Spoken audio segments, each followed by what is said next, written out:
it's repulsive to me. And you suggest that the Clinton administration, to a certain level, did embrace that. Yeah, they did. I was not a big fan of Bill Clinton, and one of my earlier books, I described my my disillusionment with him at great length, as I am wont to do. But compared to Bush, he looks pretty good in retrospect, from where I sit. But some of the things that Clinton did were pretty awful. One of them, in my opinion, was NAFTA, and that, yes, he was answering to the needs of money when they did that. The free trade agreement with Mexico and Canada. But more particularly, the Clinton administration seemed to be infatuated with the idea of entrepreneurial government. I think this is a term. Do you remember that book that they loved? All the Clinton people loved back in 1992. It was called Reinventing Government, and that was the whole idea. Was you would bring. They wrote it. Yeah. No. Clinton didn't write it. No. But the whole idea was that you would bring entrepreneurial forces to play on government, and you would. I mean, there's these passages in there about how outsourcing and privatizing is the most wonderful thing. They compare it when you get rid of a bureaucrat, and you turn his job over to the private sector, and hopefully he gets the job in the private sector. He gets to go with it. But when you do that, you are setting him free. You are liberating him.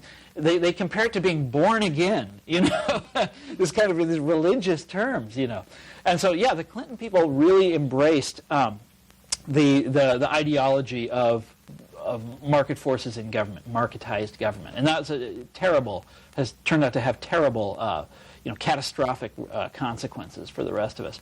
It would have been. Should I shut up here? No, it's okay. It would have been, in my opinion, better if they had.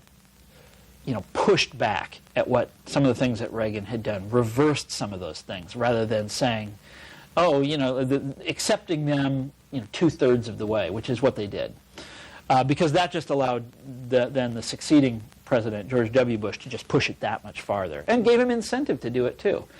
Now, so I guess that raises the question that I kind of hold the conservatives accountable, that for how they have governed and the condition of the government as they closed the Bush years.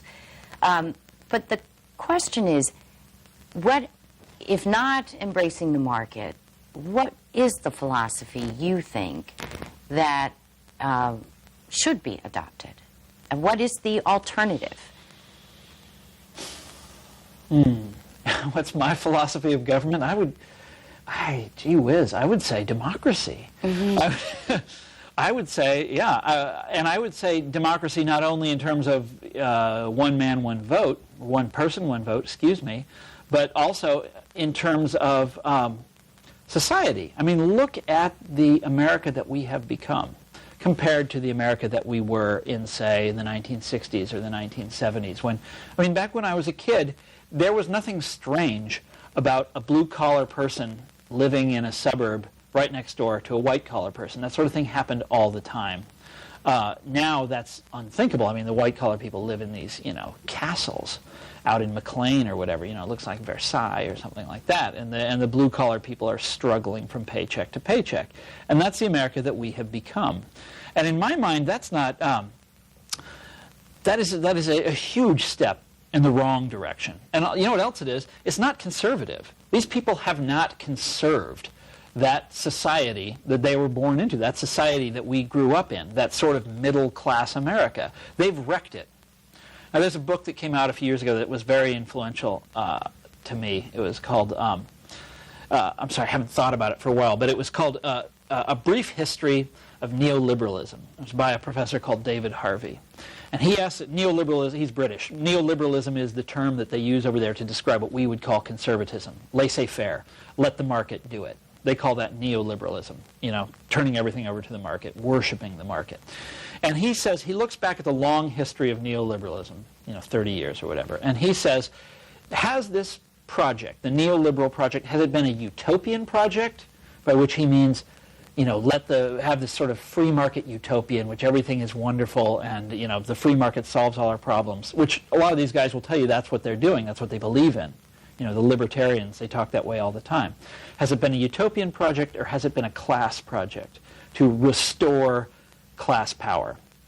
And although they always use the utopian rhetoric, we're going to have free choice and, everything's going to be great and rational choice, rational expectations and all that. What they actually do when they have the power is the class project. Restore the power of the ruling class.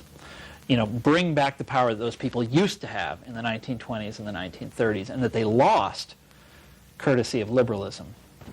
So if the left were to regain power, how do you then undo? I mean, you talk about damage, so you talk about wage gaps, you talk about hiring incompetence. Do you just hire competent people and pay them better and we're on our way? Or how bad is the damage, and do you believe, and how would someone then turn it around? That is the big question. And I don't think it can be turned around very easily, because so much of the government has been outsourced and so many of the best minds and most talented people have left or don't consider government as a career option. That it's going to be very hard to rebuild it. And I interviewed career civil servants who would talk about this, and they say that the whole place has been hollowed out. You have to start over again basically at square one. You have to do what Roosevelt did back in 1933 and recruit an army of talented and enthusiastic young people, motivated hopefully by patriotism, to come to the Capitol and get this thing working again. But you also have to investigate why, what went wrong over the preceding 3 decades. And one of the things the point I'm trying to make, I didn't say it in the book, but I'm trying to say it every time I do a reading or go on a TV show or talk on the radio or whatever it is that the first thing President Obama should do when he's in office, after he's sworn in, is he should appoint a commission to investigate privatization and outsourcing of the government. Because we don't really know what's happened. One of the most frustrating things about the wave of privatization and outsourcing is that there's very little accountability. You can try picking up the phone and calling Blackwater, for example, the outfit that we've got toting guns around in Iraq, and you can ask them why they do the things that they do, and they're not going to tell you, because they don't answer to we the people. They answer to their boss. They're a private company. And so when you put this stuff in the, when you export federal operations into the private sector, it's no longer, it's no longer that easy to hold these people accountable. It disappears into that, that world where they don't have to take your phone call. And they don't even have to take your congressman's phone call. And even more fascinating, there's all sorts of, offices throughout the federal government that are supposed to scrutinize outsourcing and keep an eye on this stuff. And conservatives have persistently tried to shut those offices down so that there is no accountability and there is no scrutiny. And so we don't really know. So one of the first things that President Obama... If he were. Yeah. Of course. If he gets in, what he has to do is appoint a commission that's going to look at, in close detail, the last 30 years of marketized government and say, is it really everything we thought it was going to be? Did it really save us money?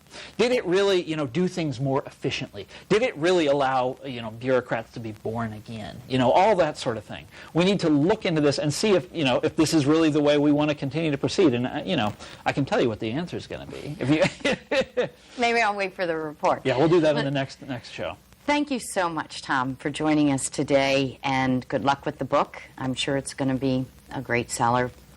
There are many Democrats that I've heard from that were anticipating your second chapter. So good luck to you. Well, thank you very much for having me. And thank you.